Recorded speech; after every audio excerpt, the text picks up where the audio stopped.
Stand by for crime.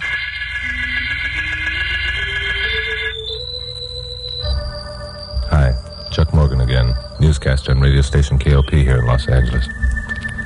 You know, murder has become such a commonplace crime that it takes one of unusual violence or fiendishness to really make an impact on the public. Now, we had one of those especially fiendish murders in L.A. not long ago. A young couple had parked up on Mulholland Drive. Their murdered bodies had been found, horribly mutilated. Mutilated, in fact, beyond recognition. A police car had happened along 5 minutes after the tragedy and found a man standing over the slashed bodies with one hand on the door of the car. His name was Eddie Flores, a parolee. He seemed dazed when the cops approached him, but he snapped out of it when they accused him of the crime. He slugged one of the cops, managed to evade the other, and got away by jumping over a steep embankment and disappearing into the brush. By Wednesday, Eddie Flores still hadn't been taken into custody. On Thursday morning, I arrived at my office around 11 o'clock. Found Carol Curtis, my blonde secretary, waiting for me with a look of concern on her gorgeous face. What's the matter, Glamour Puss? Have a hard night? Yeah. I had a hard night wondering why you didn't take me to dinner after your 11 o'clock broadcast like you promised. Oh, that. Well, you see, Glamour Puss, I had something... We'll talk about it later. All right. Right now, there's a female waiting to see you in the outer office. A female? Is she good-looking? Well, what do you care if she's good-looking or not? Good-looking girls are always easier to talk to. That's why I hired you, Glamour Puss. Oh, is that... Oh. What was that you said? I'm about to get you. Who is she? What does she want? Oh, Chuck, do you really think that Yes, now who is she? Oh, you're so romantic. Well, hold on to your hat. She's Eddie Flores' girlfriend. Eddie Flores? Come on, what are we waiting for? Chuck, wait. She's a nice little thing and... Good, the nicer the better. Rather, with a direct quote from Eddie Flores' girlfriend, help my 7 o'clock broadcast. But, Chuck, if you'll only listen... Hello, I'm Chuck Morgan. I understand you know where Eddie Flores is hiding out. Chuck, I didn't say that. Anything you care to say, Miss, Constance. Emily Constance is the name, Mr. Morgan. And to answer your first question, yes. I do know where Eddie's hiding out. You do? Holy smoke, what a break. Look, I'll tell you what I'll do, Emily. If you tell me where he is, I won't say a word to the police until after my 7 o'clock broadcast. Isn't he wonderful? Miss Constance, if I were you, I'd tell him to drop dead. Shut up, Glamour Puss. Besides that, Emily, I'll pay you $1,000 in cash, and you'll have 6 hours to shift Eddie to a different location. Well, thank you very much, Mr. Morgan, but the $1,000 doesn't interest me. However, I'll be glad to tell you where Eddie is hiding. You will? Emily, before you say any more, let me tell you about this man. You won't have to, Miss Curtis. Thank you just the same. I know a lot about Mr. Morgan. I never miss one of his broadcasts. I know he's fair and honest and tries to help people like Eddie who's falsely accused of something he didn't do. No, not another one of those. Here I go again. I'm sorry, Mr. Morgan. If that isn't true, You're on the right track, Emily. Stick with it. The big lug is putting on his usual act. It inflates his ego. Now you tell him your story exactly as you told it to me. Glamour Puss, I don't know why I didn't fire you months ago. And I don't know why you didn't take me to dinner last night. Oh, but that's something we'll talk about later. Okay, Emily, tell him. There isn't much to tell, except that Eddie didn't murder those two people. If you'll only see and talk to him, you'll know I'm telling the truth. Would you do that, Mr. Morgan? No. In the first place, Emily, if I knew where Eddie Flores was hiding, I'd be duty-bound to tell the police. In the second place, the evidence is too strong against the boy. And in the third place, he jumped his parole, which is practically an admission of guilt. Well, don't give up, Emily. He'll weaken. If he doesn't, we won't have any story tonight. I can understand your feelings, Mr. Morgan. That's why I have a proposition to make. A proposition? I wish I had the words to convince you that Eddie is innocent, but only Eddie can do that. That's why I'm willing to take you to him. If after you've talked to him you're still convinced he's guilty, then Eddie will let you take him to the police. It's a good deal for everybody, Chuck. It's Eddie's only chance. And win, lose, or draw, you have a good story. Makes sense. Still... I have one more offering to make, Mr. Morgan. Yeah? What is it? Eddie knows who owned the car in which the murdered couple were parked.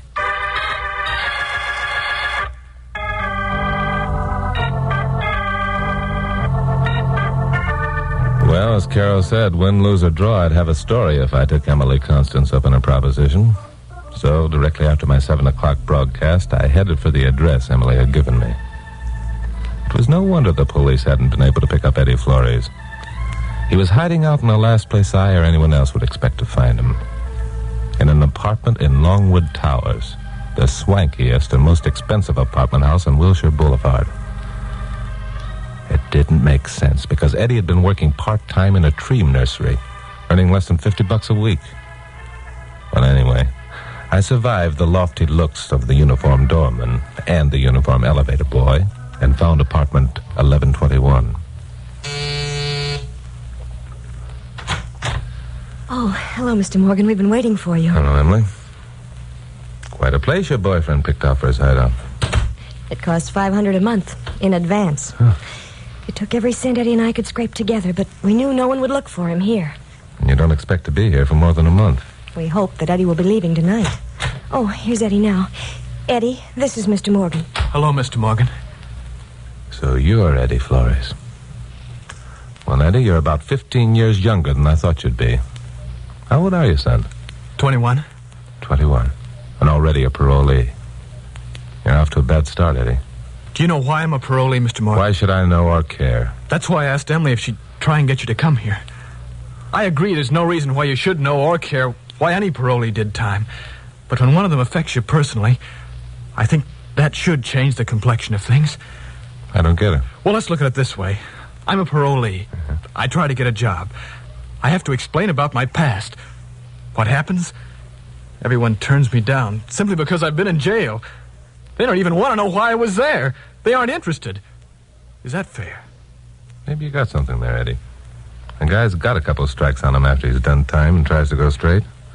Just why were you in jail? I was in college at the time, studying forestry. One night, a bunch of us went to a roadhouse and had a few. Yeah? A guy named Bob Talmadge owned the car we were in. He'd been drinking straight shots. The rest of us didn't know that. Bob hit a man on the way back to school and almost killed him. All of us got a year for it. I see. It was when I got out on parole and tried to get a job that I realized how much the world is against a man who's done time. You think that I'm in a position to give these parolees a break? Huh? Well, yes, you've got a reputation for things like that. Now, wait a minute, Eddie. Take it easy. Seems to me you're getting off the subject. You said nothing yet to convince me you aren't guilty of those murders. What were you doing up in Mulholland Drive, anyway? I was taking a walk.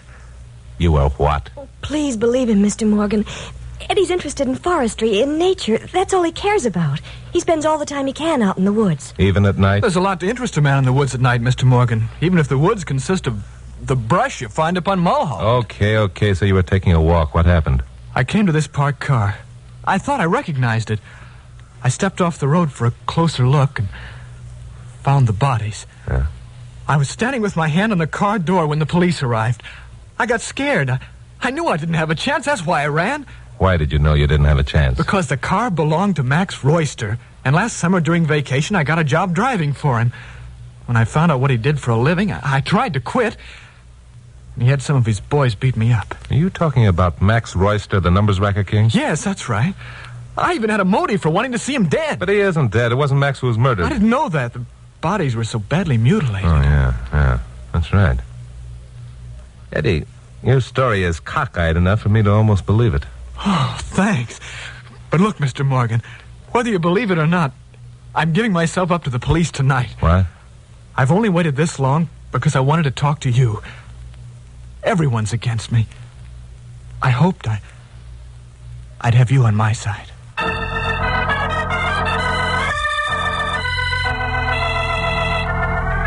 Well, I went out of there with mixed feelings of doubt and certainty.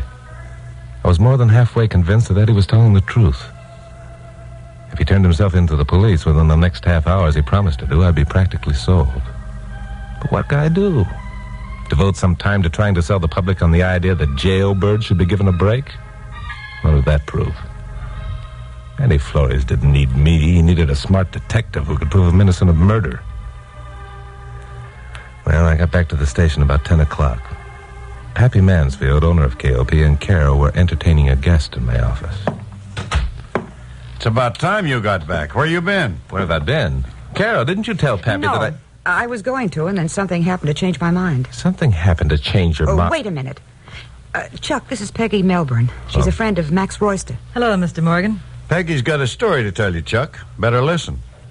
I'm listening. I'll bet I can guess where Mr. Morgan's been during the past hour or so. He's been talking to Eddie Flores. That where you been, Chuck? What makes a young lady think that's where I've been? Because I know Eddie, and I know it's exactly the sort of thing he'd do. He worked for us, for Max for a while. He used to listen to every one of your broadcasts and talked about them all the time. He used to say that if a guy ever got into a jam, Chuck Morgan would be the man to see to get him cleared. I see. Go on. Oh, the kid was an actor. He had us fooled for a long while. Said he was studying forestry or something. Then one day we found out he was stealing our receipts. He and Max had a fight. Max beat him up. A sort of dog-eat-dog routine, huh? It was then. It isn't now. Max quit the racket 3 months ago. He's going straight. We're going to be married. Well, Maxie's quit the racket. Chuck, there's a scoop for you. Quit isn't the word to describe it. Retired would be better. Why, I'll bet Max Royster has That's enough... not fair of either of you. A man tries to go straight, and he gets a reaction like this every time. What's wrong with the numbers game? Is it any worse than betting at the racetracks or playing poker or investing in the stock market? No one's forced to buy a number. Well, the only thing I can think of that's wrong with the numbers game is that it's illegal. So you think that Eddie Flores has sold me a bill of goods, huh? Oh, sure, he knew he couldn't stay in hiding forever, so he picked the one man he hated and tried to frame him, making you the goat. That's not an unusual experience for Chuck. Quiet, Glamourpuss. Now look, Peggy. Yeah? There's something about all this that smells to high heaven. Either you or Eddie Flores is an awful liar. Right now, I don't know which one of you is putting on the act. Would you believe it if I told you Eddie Flores gave himself up to the police a half hour ago? Nah, he's not that much of a sucker. What if he has? He hasn't. If he told you that, you were a fool to believe him. I know that little weasel better than anyone. Well, let's find out. Police headquarters? This is Chuck Morgan. Get me Bill Meggs, will you? Hello, Bill. I suppose you know about Eddie Flores turning himself in. What? Well, how about one of your substations? Oh, no in a minute, huh? I see. Well, okay. Are you positive? No, that's right. Fingerprints don't lie. Okay, Bill. See ya. Well, what was that all about? Did Eddie give himself up? No, Eddie didn't give himself up. And they've identified the body of the man who was murdered. Well, who was it? Max Royster.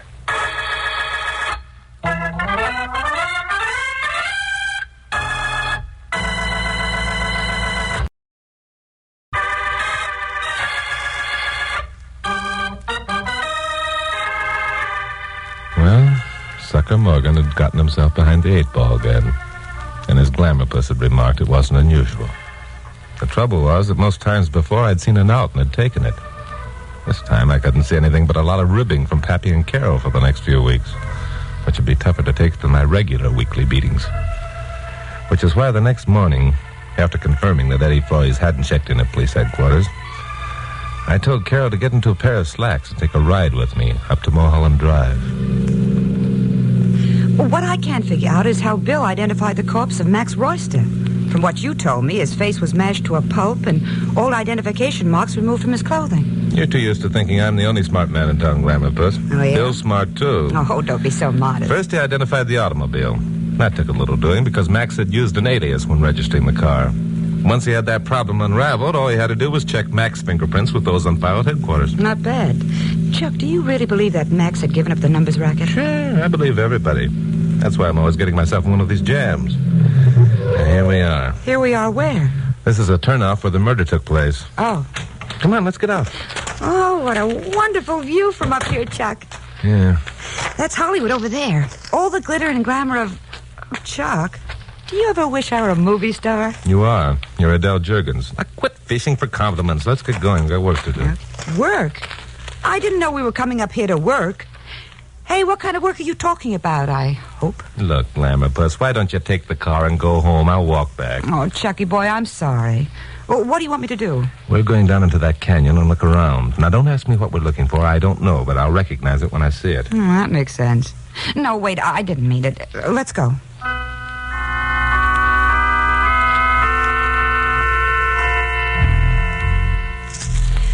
Well, I'm certainly glad you told me to wear my slacks. This is no place for nylons. Did you think that was the reason I told you to wear your slacks? Well, if it wasn't... Oh, you cute kid. Well, let me tell you something, Chuck Morgan. I look just as good in slacks as... Yeah. Okay, Glamourpuss. I was only kidding. Yeah, funny man. What? What's the whoop for? We found it. You mean we found what we came looking for, but didn't know what it was, but we'd recognize it when we saw it? Yeah. Well, I don't see anything. Well, what is it? A rock. A rock. Now, look, you told me not to make gags. Hold it, Glamour Puss. This is a special kind of rock. It's a pretty jagged hunk of granite, isn't it? Hmm? See those dark stains? Oh, Chuck, that could be... Yeah, it could be blood. And this could very well be the weapon that the murderer used to bash in the faces of Maxie Royster and his girlfriend. Duck, Glamour Puss! Chuck, someone's shooting at us. Yeah, get behind this boulder. Hey, that was too close for comfort. We crouched there for at least 5 minutes while the marksman had fun, chipping off hunks of boulder close to our heads. After a while, the shooting stopped. I cautiously stood up, took a look around. A police car was coming around a curve in the mountain road. About a mile ahead, but closer to us, someone with a rifle was getting into a parked car. Glamour Puss and I started up the side of the canyon. By the time we reached the road, both the rifleman and the police car disappeared. We walked over to where the rifleman had been parked. Look around for empty shells, Glamour Puss. They're always good evidence. Well, what are we going to do if we find some? Turn them over to the police. Then we'll go find the rifleman. We'll seize his rifle. Turn that over to the police. Okay, then we'll go... okay, I'm laughing. Well, there aren't any empty shells that I can see. No, but here's something. What? A perfectly formed footprint in this damp spot on the ground. Well, what does that prove? Nothing yet. I'll just dig it up with my knife. And if it holds together until we get back to town, we'll have something that'll make Bill Meggs happy. Now, how in the world is a dug-up footprint going to make Bill Meggs happy? Because Bill will compare it with impressions of the footprints he found on the scene of the murder. If they check, then we'll know that the man who was shooting at us is the same man who committed the murders. So? So, we'll know. Uh-huh. Well, look, we'll know that... Oh, skip it. Come on, let's get out of here. Okay.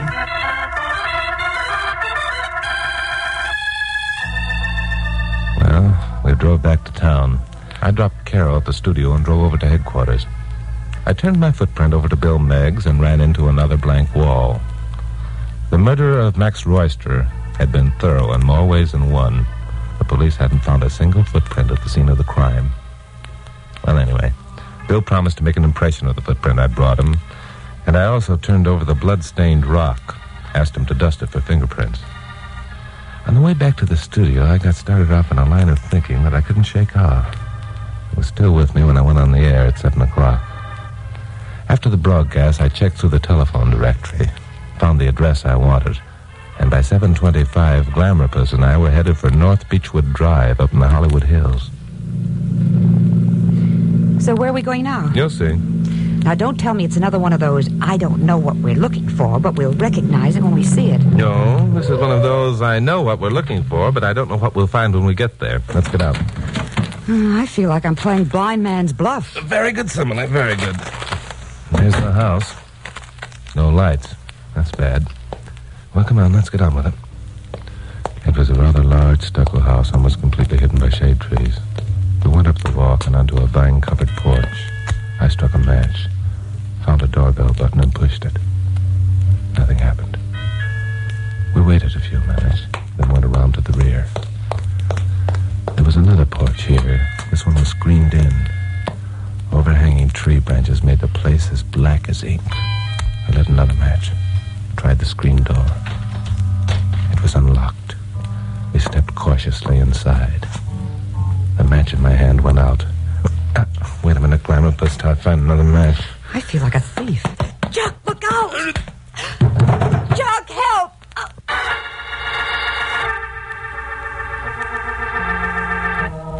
Well, we walked into another one. I was out like a light.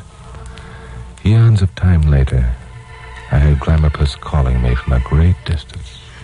Chuck, are you all right? Chuck, are you all right? Chuck, speak to me. What? Oh, my head. Glamour Puss, where are you? I'm right here. How do you feel? Great. What happened? You were slugged and I was practically choked to death. They tied us both up and left us here. Where's here and who are they? We're somewhere in that house, and I don't know who they are. All I know is that there were two of them.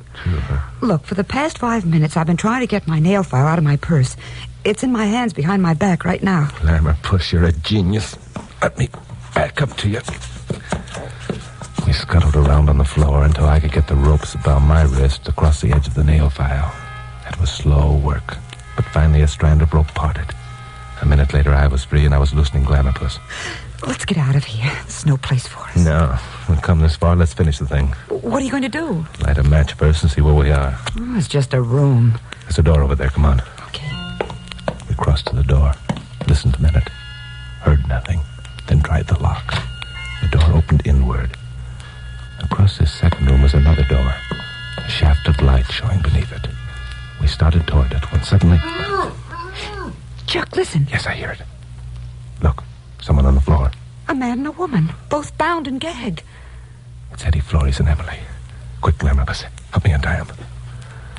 We made short work of untying Eddie and Emily. Eddie's shoes were off, but they were on the floor beside him, and the first thing he did was to put them on. Oh, thank heaven someone found us. Are the police with you, Mr. Morgan? They were going to kill us, I'm sure of it. Oh, you poor kid. No, we're alone. Who took your shoes off, Eddie? They did. That was last night. They brought them back this afternoon. Well, there's an easy answer to that. Listen. It's the doorbell in the other room. Hello, Peggy. May I come in? It's Pappy. Yes. Mr. Mansfield, what are you doing here? Well, I got to thinking about things, and I wanted to ask you a few questions, that's all. What kind of question? When you were at the station yesterday, you acted as though you didn't know Max Royster was dead. So? Good old Pappy, he's figured it out. Well, it seemed to me that if Max was missing for even a day, you'd know about it. As a matter of fact, that's the reason that I see. Don't shoot now, Joe. I want to hear what else Gramps has to say. Okay, Peg. I wouldn't shoot at all if I were you, Joe. You two didn't think that I came here alone, did you? The police are all over the place. It was at this point I thought I'd better get into the act. If Pappy was kidding about the police, he'd be shot down like a clay pigeon. I wasn't willing to take that chance. I opened the door a crack and almost hit the back of Joe, who was standing near the door holding a gun which was aimed at Pappy. Pappy was near the front door. Peggy was over on one side of the room, partly turned away from me. This was going to be easy. All I had to do was bang the door open and it would knock Joe silly. We don't scare that easy, Gramps. If the cops are with you, why didn't you bring them inside, Because first we wanted to hear you admit that you shot Max Royster and his girlfriend, and then bashed in their faces with a sharp rock. You did it because Max had thrown you over for the girl he was with that night. You thought you had a perfect opportunity to frame Eddie Flores for the job. Too bad, Gramps. You're a nice old coot, but you know too much. Let him have it, Joe. No, you don't. Joe!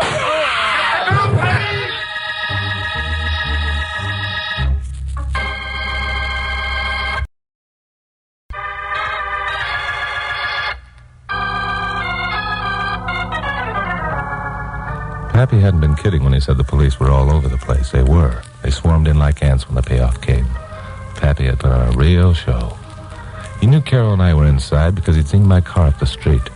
He'd persuaded Bill Meggs to wait out on the porch until he, Pappy, had talked a confession out of Peggy, the old goat. Still, by the time we got back to the office, I was a bit sore. Yeah, sure. You did all right, Pappy, but you were certainly taking a chance with Joe's gun pointing down your gullet. Now, don't get sore just because Pappy stole some of your thunder, Chucky boy. I'm not getting sore. I wasn't taking any chance, Chuck. I saw you standing behind Joe. Oh, don't try to pacify him, Pappy. You did the whole thing yourself. He did not. I found the rock with Peggy's fingerprints on it, and I found the footprint. Footprint? Ha! Yeah, the footprint. The footprint was planted up there by Peggy.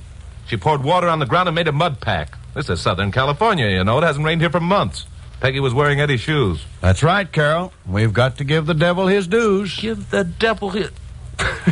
Okay, I give up. It was Pappy's show all the way through. Do you mean you're going to give all the credit to Pappy? Why not? Sure, why not? Why not? But, Chuck, it was you who talked to Eddie, and you found the rock, and you who got your brains beat out. Glamourpuss. You're wonderful. So are you, Chucky boy.